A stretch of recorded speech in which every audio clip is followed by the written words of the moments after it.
মনোনয়নপত্র যাচাই বাছাই শেষ, আপিল শুরু কাল। ফেনীতে বেগমজের আসনে বিএনপির বিকল্প প্রার্থী, দ্বৈত নাগরিকত্বে জামায়াতের দুই প্রার্থীর ফর্ম বাতিল। বেগম খালেদা জিয়ার নিকট আপনাদের যে প্রত্যাশা ছিল, ইনশাল্লাহ আমি আগামী দিনে আপনাদের সে প্রত্যাশা আমি পূরণ করতে পারবো এবং সেটা করবো ইনশাল্লাহ। যেহেতু এখন জনগণ সচেতন এবং সবার সহযোগিতায় সবার অংশগ্রহণে আমরা শান্তিপূর্ণভাবে আমরা ত্রয়োদশ জাতীয় নির্বাচনের কার্যক্রম আমরা করতে পারবো। কয়েক প্রার্থীর মনোনয়ন বাতিল করায় জামায়াতের ক্ষোভ।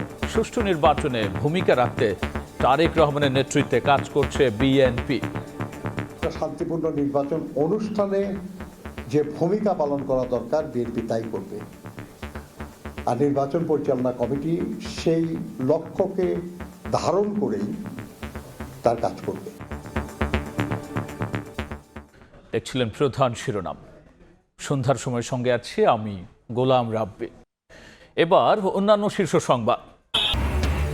এনইআইআর কার্যকরের প্রতিবাদ, মোবাইল ব্যবসায়ীদের রাজধানীতে পুলিশের সঙ্গে ধাওয়া পাল্টা ধাওয়া, চালু থাকলেও 3 মাস ব্লক হবে না হ্যান্ডসেট। 1250 টাকার এলপি গ্যাস বিক্রি হচ্ছে 1800 থেকে 2400 টাকায়। নৈরাজ্যের মধ্যেই ফের বাড়ল দাম, নির্ধারিত দরে পাওয়ার নিশ্চয়তা দিতে পারছে না বিইআরসি। নিউ ইয়র্কের ব্রুকলিন বন্দি শিবিরে প্রেসিডেন্ট মাদুরো, নতুন সরকার গঠন পর্যন্ত ভেনেজুয়েলা চালানোর ঘোষণা ট্রাম্পের, প্রয়োজনে আবারও সামরিক অভিযানের হুঁশিয়ারি। এবং নিরাপত্তা শঙ্কায় টি-20 বিশ্বকাপ খেলতে ভারতে যাচ্ছে না বাংলাদেশ। আইসিসিকে শ্রীলঙ্কায় ম্যাচ আয়োজনের অনুরোধ বিসিবির, টাইগারদের স্কোয়াড ঘোষণা।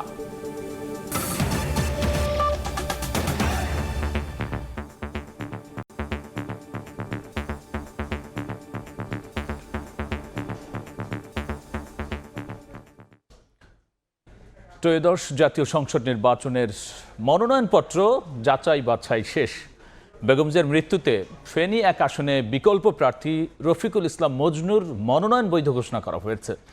দ্বৈত নাগরিকত্ব থাকায় চট্টগ্রাম 9 আসনে জামায়াতের একেএম ফজলুল হক এবং কুড়িগ্রাম 3-এ মাহবুবুল আলম সালেহীর মনোনয়ন বাতিল করা হয়েছে। কাল থেকে শুরু হবে আপিল। মনোনয়নপত্র যাচাই বাছাই শেষ। রিটার্নিং কর্মকর্তার অফিসের সামনে ছিল নেতাকর্মীদের ভিড়। প্রার্থিতা বৈধ ঘোষণার খবরে বাঁধভাঙ্গা উল্লাস সমর্থকদের। রোববার সকালে চট্টগ্রামের 6টি আসনের মনোনয়ন যাচাই বাছাই হয়। 1% ভোটের স্বাক্ষর না থাকায় চট্টগ্রাম 14 আসনের স্বতন্ত্র প্রার্থী অ্যাডভোকেট মিজানুল হকের মনোনয়নপত্র বাতিল করা হয়। এ সময় প্রার্থীর পক্ষে স্লোগান দিলে উত্তেজনা তৈরি হয়। এছাড়া দ্বৈত নাগরিকত্ব থাকায় চট্টগ্রাম 9 আসনের জামায়াতের প্রার্থী ডাক্তার একেএম ফজলুল হকের মনোনয়ন বাতিল করেন রিটার্নিং কর্মকর্তা। আন্দোলনে ফ্যাসিস্ট সরকারের পক্ষে অনেক ব্যবসায়ী অর্থায়ন করেছে, ওনার বিরুদ্ধে অর্থায়নের অভিযোগ আছে এবং একটি হত্যা মামলাকে ওনাকে আসামি করা হয়েছে। বিএনপির চেয়ারপারসন বেগম খালেদা জিয়ার মৃত্যুতে ফেনী 1 আসনে মনোনয়নপত্র স্থগিত করে বিকল্প প্রার্থী ঢাকা মহানগর দক্ষিণ বিএনপির আহ্বায়ক রফিকুল ইসলাম মঞ্জু সহ 6 জনের মনোনয়নপত্র বৈধ ঘোষণা করা হয়। বেগম খালেদা জিয়া যেহেতু উনি মৃত্যুবরণ করেছেন, সেজন্য রিটার্নিং অফিসার ঘোষণা দিয়েছেন যে ওনার মনোনয়ন প্রক্রিয়ার যে কার্যক্রম সেটাকে ওনারা স্থগিত রেখেছেন। ফেনী 1-এ আমাদের মনোনয়নপত্র দাখিল হয়েছিল 10 জনের, সেখান থেকে 6 জনকে গ্রহণ করা হয়েছে, বাদবাকি 4টি বাতিল হয়েছে। মনোনয়নপত্র যাচাই বাছাইয়ের শেষ দিনে ময়মনসিংহের 8 ও 9 আসনের 17 প্রার্থীর মধ্যে বাতিল করা হয়েছে 6 জনের মনোনয়ন। ধর্ম, বর্ণ, দলমত সকলের সহযোগিতা কামনা করি, সকলকে নিয়ে সম্প্রীতির ঈশ্বর গ্রহণ করতে চাই। মানুষ এখন ইভ্যালুয়েট করতে পারে আসলে কারা বাংলাদেশে আগামীর সমাজ ব্যবস্থাকে নেতৃত্ব দিতে পারবে। এদিকে দ্বৈত নাগরিকত্ব থাকায় কুড়িগ্রাম 3 আসনের জামায়াতের প্রার্থী মাহবুবুল আলম সালেহের মনোনয়নপত্র বাতিল করা হয়। 5 জানুয়ারি থেকে 11 জানুয়ারি পর্যন্ত নির্বাচন কমিশনে আপিল করা যাবে। আপিল শুনানি ও নিষ্পত্তি হবে 12 জানুয়ারি থেকে 18 জানুয়ারির মধ্যে। তানজিল হাসনাত, সময় সংবাদ। জাতীয় সংসদ নির্বাচনের মনোনয়নপত্র যাচাই বাছাইয়ে কিছু রিটার্নিং কর্মকর্তার কর্মকাণ্ডে উদ্বেগ প্রকাশ করেছে জামায়াতে ইসলামী। রোববার এক বিবৃতিতে দলটির সেক্রেটারি জেনারেল মিয়া গোলাম পরওয়ার দাবি করেছেন, বিভিন্ন আসনে মনোনয়নপত্র যাচাই বাছাইয়ে তুচ্ছ কারণে দলটির প্রার্থীদের মনোনয়নপত্র বাতিল করা হয়েছে। তথ্য প্রমাণ, কাগজপত্র দাখিলের পরও একটি মহলের ইন্ধনে প্রার্থিতা বাতিলের অভিযোগও তোলা হয়। এমন কর্মকাণ্ড সুষ্ঠু ও নিরপেক্ষ নির্বাচনের অন্তরায় উল্লেখ করে লেভেল প্লেইং ফিল্ড নিশ্চিতের দাবি জানানো হয় বিবৃতিতে। সুষ্ঠু নির্বাচনে ভূমিকা রাখতে তারেক রহমানের নেতৃত্বে কাজ করছে বিএনপি, একথা জানিয়েছেন দলটির নির্বাচন পরিচালনা কমিটির চেয়ারম্যান নজরুল ইসলাম খান। সন্ধ্যায় গুলশানে বিএনপি নির্বাচন পরিচালনা কমিটির প্রথম বৈঠক শেষে এই মন্তব্য করেছেন তিনি। নজরুল ইসলাম খান বলেছেন, দেশের মানুষ বহু বছর ভোট দিয়ে পছন্দের প্রার্থী বাছাই করতে পারেনি। আসন্ন নির্বাচন বিএনপির দীর্ঘ আন্দোলনের ফসল। তিনি বলেন, ফ্যাসিস্ট বিদায় হলেও গণতন্ত্র প্রতিষ্ঠা পায়নি। ক্ষমতায় যেতে নয়, গণতন্ত্র পুনঃপ্রতিষ্ঠার জন্য যথাসম্ভব দ্রুত নির্বাচনের দাবি জানিয়েছে বিএনপি। জনাব তারেক রহমান সাহেব বারবার তিনি শান্তির কথা বলেছেন, বারবার তিনি সমঝোতার কথা বলেছেন। কাজে আমরা একটা শান্তিপূর্ণ নির্বাচন আশা করি এবং একটা শান্তিপূর্ণ নির্বাচন অনুষ্ঠানে যে ভূমিকা পালন করা দরকার বিএনপি তাই করবে।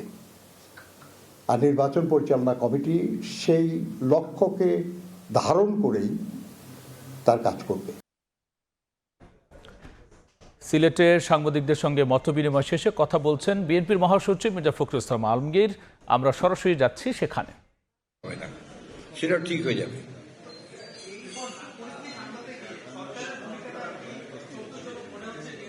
একটা জিনিস আমাদের সবাইকে মনে রাখতে হবে, এটা কিন্তু একটা অন্তর্বর্তীকালীন সরকার। এখন এটা আপনার কেয়ারটেকার গভর্নমেন্টে রূপ নিয়েছে।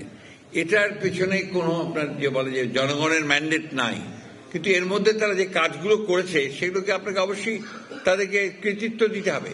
তারা ইতিমধ্যেই সনদের আপনার সংস্কারের ব্যাপারে যে কাজগুলো করেছে, এই কাজগুলো বাংলাদেশের জাতীয় জীবনে নিঃসন্দেহে আপনার অত্যন্ত ইতিবাচক ভূমিকা রাখবে।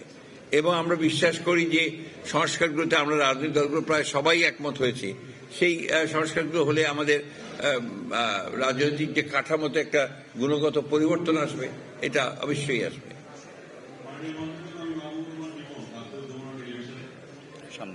জি,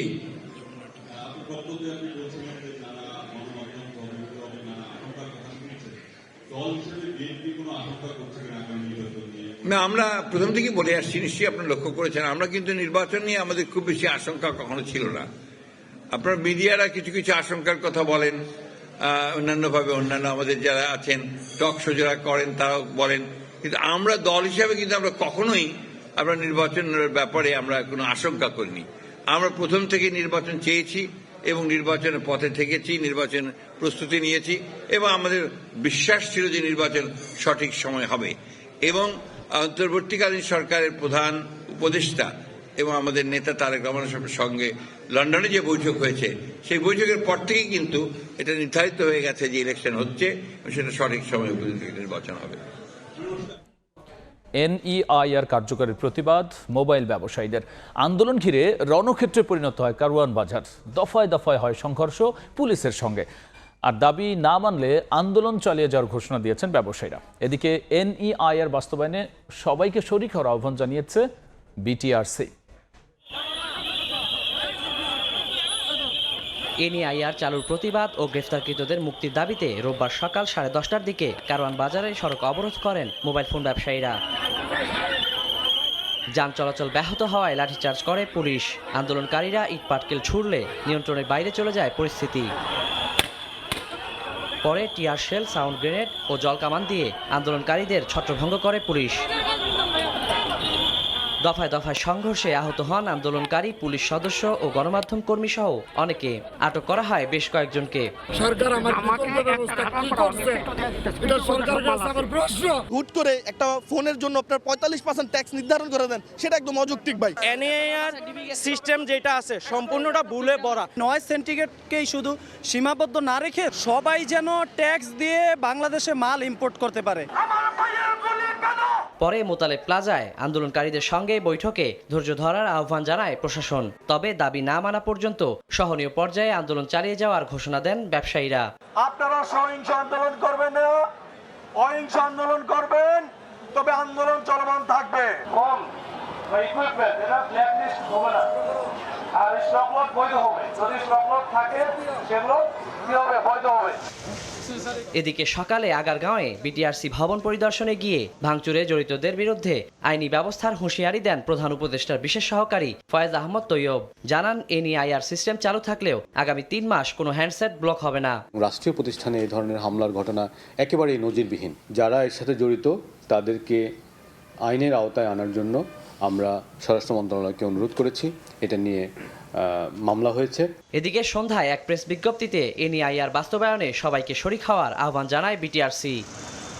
ওয়ালিউল সাকিব, সময় সংবাদ, ঢাকা।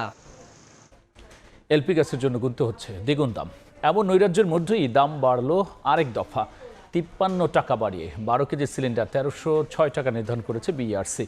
তবে বেঁধে দেয়া দামেও গ্রাহক গ্যাস পাবেন কিনা তার নিশ্চয়তাও দিতে পারছেন না সংস্থাটির চেয়ারম্যান। গত কয়েকদিন ধরে এলপি গ্যাস নিয়ে দেশ জুড়ে চলছে নজিরবিহীন নৈরাজ্য। অনেক জায়গায় বেঁধে দেয়া দামের প্রায় দ্বিগুণ টাকায়ও মিলছে না এলপি গ্যাস। সংকটের অজুহাতে 12 কেজি সিলিন্ডারের জন্য গ্রাহকের কাছে হাঁকা হচ্ছে 1800 থেকে 2400 টাকা পর্যন্ত। কোথাও 1900 চাচ্ছে, কোথাও 2100-2200 এরকম টাকা দাম চাচ্ছে। আমরা লাইনের বিলে দিয়ে হচ্ছে 1080 টাকা, সে জায়গায় এটা তো যদি 2000 হয় তখন তো অবশ্যই এটা টু মাচ এক্সপেন্সিভ। একটা গ্যাসে কিভাবে 700-800 টাকা করে বেড়ে যায় রাতারাতি। 2200 টাকা বোতল কিনো, ঘর ভাড়া যখন খাওয়ান, এটা অনেক সমস্যা না, অনেক কষ্ট হয়ে যায়। কালকে তো পাগুই করিনি। কেউ যে এটা দেখবো বা তদারকি করবো এরকম কেউ নাই। 10 থেকে 15 দিন আগে 1250 টাকা ছিল, হঠাৎ করে কি এমন ঢুকে গেল গ্যাসের মধ্যে 1950 টাকা হয়ে গেল। গতকাল রাতে আমি গ্যাস কিনতে আসছি, তারা চাচ্ছে 2000 টাকা। আজকে আমি জিজ্ঞাসা করে এলাম, বলছে 2100 টাকার নিচে দেওয়া যাবে না। বাজারে এমন অস্থিরতার মধ্যে রোববার এলপিজির আনুষ্ঠানিক দাম আরেক দফা বাড়ালো নিয়ন্ত্রক সংস্থা বিইআরসি। 53 টাকা বাড়িয়ে গ্রাহক পর্যায়ে 12 কেজি সিলিন্ডারের দাম নির্ধারণ করা হয়েছে 1306 টাকা। তবে বেঁধে দেয়া এই দামে বাজারে এলপি গ্যাস পাওয়ার নিশ্চয়তা দিতে পারলেন না খোদ বিইআরসি চেয়ারম্যান। গ্রাহক পর্যায়ে এই দামে পাবে এটা নিশ্চয়তা আমরা দিতে পারবো না, কিন্তু আমরা যে দামটা নির্ধারণ করি এটা হলো যেটা যারা উৎপাদনকারী বটলার্স তারা যে দামে আমদানি করেন তাদের যে পরিবহন মূল্য, তাদের যে এক্সচেঞ্জ রেট, এ সকল হিসাব করে আমরা দামটা নির্ধারণ করি। আমরা নিঃসন্দেহে তাদের খরচের চেয়ে কম নির্ধারণ করি না। বিইআরসি চেয়ারম্যান জানালেন, উৎপাদক পর্যায়ে দাম বেশি রাখার অভিযোগ পেলে ব্যবস্থা নেওয়া হবে। আর ভোক্তা অধিকার সংরক্ষণ অধিদপ্তরকে বলা হয়েছে বাজারে নজরদারি বাড়াতে। এলপি গ্যাসের ঘোষিত দামের সঙ্গে বাজারের বাস্তব চিত্রের তফাৎ দেখা যায় প্রায় সব সময়ই। তবে গত কয়েকদিন ধরে যা হচ্ছে তা অনেকটাই নজিরবিহীন। আর এসব নিয়ন্ত্রণে দায়িত্বে আছে অনেক সংস্থা, তবু যেন দেখার নেই কেউই। ফারুক ভিয়া, রবিন, সময় সংবাদ, ঢাকা। আধিপত্য বিস্তার নিয়ে শরীয়তপুরের জাজিরায় আওয়ামী লীগের দুপক্ষের সংঘর্ষে শতাধিক ককটেল বিস্ফোরণ ঘটানো হয়েছে। এক তরুণের কবজি ক্ষতবিক্ষত হয়েছে। জড়িতদের বিরুদ্ধে ব্যবস্থা নেওয়ার কথা জানিয়েছে পুলিশ।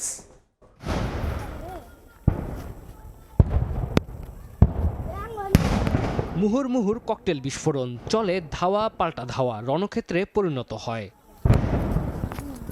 দীর্ঘদিন ধরে শরীয়তপুরের বিলাসপুর ইউনিয়নের চেয়ারম্যান ও উপজেলা আওয়ামী লীগের সদস্য কুদ্দুস ব্যাপারী ও বিলাসপুর ইউনিয়ন স্বেচ্ছাসেবক লীগ নেতা জলিল মাদব্বরের সমর্থকদের মধ্যে আধিপত্য বিস্তার নিয়ে বিরোধ চলছিল। শনিবার রাতে ইউনিয়ন বুধাইরহাট বাজার এলাকায় কুদ্দুস ব্যাপারীর সমর্থক মান্নান ব্যাপারী এবং জলিল মাদব্বরের সমর্থক নাসির ব্যাপারীর মধ্যে কথা কাটাকাটি হয়। এরই জেরে রোববার সকালে দুই পক্ষের সমর্থকদের মধ্যে সংঘর্ষ শুরু হয়। এ সময় শতাধিক ককটেল বিস্ফোরণ ঘটানো হয়। এতে বেশ কয়েকটি বাড়িঘর ও দোকানপাট ক্ষতিগ্রস্ত হয়। খবর পেয়ে ঘটনাস্থলে গিয়ে পরিস্থিতি নিয়ন্ত্রণে আনে পুলিশ। আমার টহল ডিউটি পরিবর্তনের ঠিক মাঝখানে অল্প একটু সময়ের মধ্যে তারা পূর্ব পরিকল্পিতভাবে হয়তোবা দুইটা গ্রুপ দুই দিক থেকে এসে অনেকগুলা ককটেল বিস্ফোরণের ঘটনা এখানে ঘটায়। তো আমরা আসার পরে এই ঘটনা আমরা নিবারণ করতে পেরেছি। সংঘর্ষের পর এলাকায় থমথমে পরিস্থিতি বিরাজ করছে। ঘটনাস্থলে অতিরিক্ত পুলিশ মোতায়েন করা হয়েছে। সময় সংবাদ, শরীয়তপুর। সন্ধ্যার সময়ে আরও থাকছে। পৌষের শীতে কাঁপছে দেশ, হিমেল হাওয়ায় বিপর্যস্ত জনজীবন, বিপাকে নিম্ন আয়ের মানুষ। হাসপাতালে বেড়েছে ঠান্ডাজনিত রোগীর চাপ, ঘন কুয়াশায় শাহজালালে বিমান চলাচল ব্যাহত। পৌষের শীতে কাঁপছে দেশ, ঘন কুয়াশার হিমেল হাওয়ায় স্থবির জনজীবন, বেশি বিপাকে ছিন্নমূল নিম্ন আয়ের মানুষ। দেশের 7 জেলার উপর দিয়ে বইছে মৃদু শৈত্যপ্রবাহ। চলতি মাসে আরও একাধিক শৈত্যপ্রবাহের পূর্বাভাস দিয়েছে আবহাওয়া অফিস। কুয়াশায় ঢাকা চারপাশ, রোববার ভোরে রাজধানী ছিল ঘন কুয়াশায় মোড়ানো।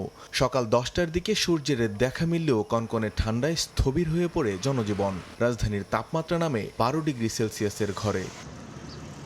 তীব্র শীতে ঘর থেকে বের হতে না চাইলেও জীবন জীবিকার তাগিদে রাস্তায় বের হতে হয় কর্মজীবীদের। কাস্টমার আসছে না, বেচা কিনে দিয়া হইতাছে, শীতে কাঁপায় আনতেছে, ঠান্ডা এমনি আমার শ্বাসকষ্ট, কি করবো, পেটেরও অভাবে করতে হইতাছে। এখন পেট আছে না, খাইতে হইব না, চলাফেরার সমস্যা না। বর্তমানে তো শীতের আবহাওয়াটা খুব তীব্র মানের, বৃদ্ধ মানুষদের জন্য খুব কষ্টকর হয়ে গেছে। সকালে এই কুয়াশা আর প্রচন্ড পরিমাণে ঠান্ডা। ভার্সিটি যাওয়ার সময় সকাল 8টা বাজে ক্লাস থাকে, সো মানে উঠতে খুবই কষ্ট হয়। আবহাওয়া অধিদপ্তর জানায় দেশের 7 জেলার উপর দিয়ে বয়ে যাচ্ছে মৃদু শৈত্যপ্রবাহ। এর প্রভাবে সারা দেশেই শীতের তীব্র অনুভূতি আরও কিছুদিন অব্যাহত থাকতে পারে। বিদ্যমান যে তাপমাত্রার অবনমন আগামী 24 ঘন্টার মধ্যে রাতের তাপমাত্রা সামান্য কমে যেতে পারে এবং আজকের দিনের তাপমাত্রা একটু বাড়তে পারে। তবে 5 তারিখের পর থেকে রাতের তাপমাত্রা ক্রমাগতভাবে আস্তে আস্তে একটু কমতে পারে। চলতি মাসের মধ্যে আরও একাধিক শৈত্যপ্রবাহের পূর্বাভাস দিয়েছে আবহাওয়া অফিস। দেশের কোনো কোনো জায়গায় তাপমাত্রা নেমে যেতে পারে 4 ডিগ্রি সেলসিয়াসে। তীব্র শৈত্যপ্রবাহ 1 থেকে 2টি এই মাসে সংঘটিত হতে পারে। মানিক মোহাম্মদ ওমর, সময় সংবাদ, ঢাকা। আটকের 15 ঘন্টা পর যুক্তরাষ্ট্রের নিউ ইয়র্কে নেওয়া হয়েছে ভেনেজুয়েলার প্রেসিডেন্ট নিকোলাস মাদুরোকে। রাখা হয়েছে ব্রুকলিনের বন্দি শিবিরে। মাদক অস্ত্র চোরাচালানের অভিযোগে করা মামলায় ম্যানহাটনের ফেডারেল আদালতে হাজির করা হবে মাদুরোকে। ভেনেজুয়েলাকে আপাতত যুক্তরাষ্ট্র পরিচালনা করবে বলে জানিয়েছেন মার্কিন প্রেসিডেন্ট ট্রাম্প। ভেনেজুয়েলায় মার্কিন অভিযানে আটকের 15 ঘন্টা পর প্রকাশ্যে আনা হলো প্রেসিডেন্ট নিকোলাস মাদুরোকে। স্থানীয় সময় শনিবার বিকেলে তাকে বহনকারী বিমানটি যুক্তরাষ্ট্রের নিউ ইয়র্কে পৌঁছায়। সেখান থেকে অপরাধীর মতো টেনে হিস্ট্রে মাদুরোকে নেওয়া হয় ব্রুকলিনের বন্দি শিবিরে। মাদক ও অস্ত্র চোরাচালানের অভিযোগের মামলায় ম্যানহাটনের ফেডারেল আদালতে হাজির করা হবে তাকে। যুক্তরাষ্ট্রের সাবেক ডেপুটি অ্যাসিস্ট্যান্ট অ্যাটর্নি জেনারেল জানান, মাদুরোর বিরুদ্ধে মাদক সন্ত্রাস ও কোকেন আমদানি, ধ্বংসাত্মক অস্ত্র রাখা এবং যুক্তরাষ্ট্রের বিরুদ্ধে ষড়যন্ত্রের অভিযোগ আনা হয়েছে। আগামী সোম অথবা মঙ্গলবার আদালতে হাজির করা হতে পারে তাকে। এদিকে সংবাদ সম্মেলনে মার্কিন প্রেসিডেন্ট ডোনাল্ড ট্রাম্প জানান, নিরাপদ ও নিয়ন্ত্রিতভাবে ক্ষমতা হস্তান্তর না হওয়া পর্যন্ত ভেনেজুয়েলার প্রশাসনিক ক্ষমতা যুক্তরাষ্ট্রের হাতেই থাকবে। দেশটিতে দ্বিতীয় দফায় বড় আকারের হামলা চালাতেও যুক্তরাষ্ট্র পিছপা হবে না বলেও হুঁশিয়ারি দেন তিনি। আমরা যুক্তরাষ্ট্রের খুব বড় তেল কোম্পানিগুলোকে সেখানে পাঠাবো। তারা বিলিয়ন বিলিয়ন ডলার বিনিয়োগ করবে। ভেঙে পড়া অবকাঠামো, বিশেষ করে তেল অবকাঠামো মেরামত করবে। প্রয়োজনে আমরা দ্বিতীয় দফায় আরো বড় হামলার জন্য প্রস্তুত আছি। আসন্ন টি-20 বিশ্বকাপ খেলতে ভারতে যাবে না বাংলাদেশ। আইসিসিকে চিঠি দিয়ে তা নিশ্চিত করেছে বিসিবি। সার্বিক পরিস্থিতি বিবেচনায় জরুরি বৈঠক শেষে এই সিদ্ধান্ত নেয় ক্রিকেট বোর্ড। পাশাপাশি বাংলাদেশের ম্যাচগুলো অন্য দেশে সরিয়ে নিতেও আইসিসিকে অনুরোধ করেছে বিসিবি। এদিকে এর মাঝেই টি-20 বিশ্বকাপের দল ঘোষণা করেছে দেশের ক্রিকেটের নিয়ন্ত্রক সংস্থা। বিসিসিআইয়ের নির্দেশে মোস্তাফিজুর রহমানকে আইপিএল থেকে বাদ দেয় কলকাতা নাইট রাইডার্স, যা মোটেও ভালোভাবে নেয়নি দেশের ক্রিকেট সমর্থকরা। শুধু তাই নয়, বিষয়টি আমলে আনা হয় সরকারের নীতি নির্ধারণী পর্যায় থেকেও। 24 ঘন্টা ব্যবধানে তার সমুচিত জবাব দিল বিসিবি। মুস্তাফিজকে কেন্দ্র করে তৈরি হওয়া পরিস্থিতিতে যে কঠোর অবস্থানে যাচ্ছে ক্রিকেট বোর্ড, তার আভাস ছিল আগেই। বিষয়টি নিয়ে জরুরি সভায় বসেন বোর্ড কর্তারা, যেখানে সার্বিক পরিস্থিতি বিবেচনায় নিয়ে আসন্ন টি-20 বিশ্বকাপে বাংলাদেশ দলকে ভারত সফরে না পাঠানোর সিদ্ধান্ত নেয় বিসিবি, যা চিঠির মাধ্যমে আইসিসিকে জানিয়ে দিয়েছে বোর্ড।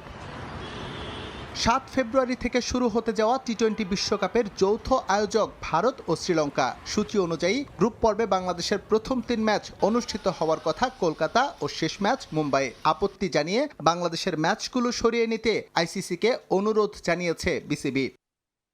এদিকে আইপিএল খেলতে বিসিসিআইকে দেয়া মোস্তাফিজের এনওসিও বাতিল করেছে বিসিবি। ভারত ক্রিকেট বোর্ড পরবর্তীতে মোস্তাকে খেলাতে চাইলেও বাংলাদেশ তাকে আর ভারত পাঠাবে না বলে স্পষ্ট জানিয়ে দিয়েছে দেশের ক্রিকেটের নিয়ন্ত্রক সংস্থা।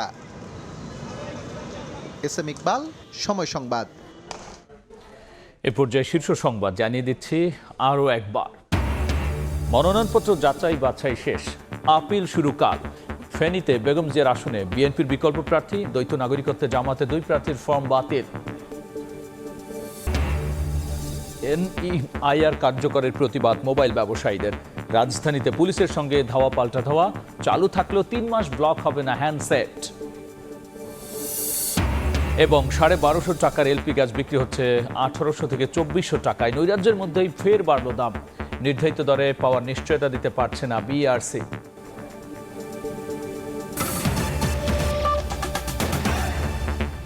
এই ছিল সন্ধ্যার সময়। এরপর নির্বাচনের সময় নিয়ে যুক্ত হবেন সহকর্মী মনির হুসাইন। ধন্যবাদ রাব্বি আপনাকে। নির্বাচনের সময় নিয়ে আসছে কিছুক্ষণ পর, সঙ্গে থাকুন সময়ের।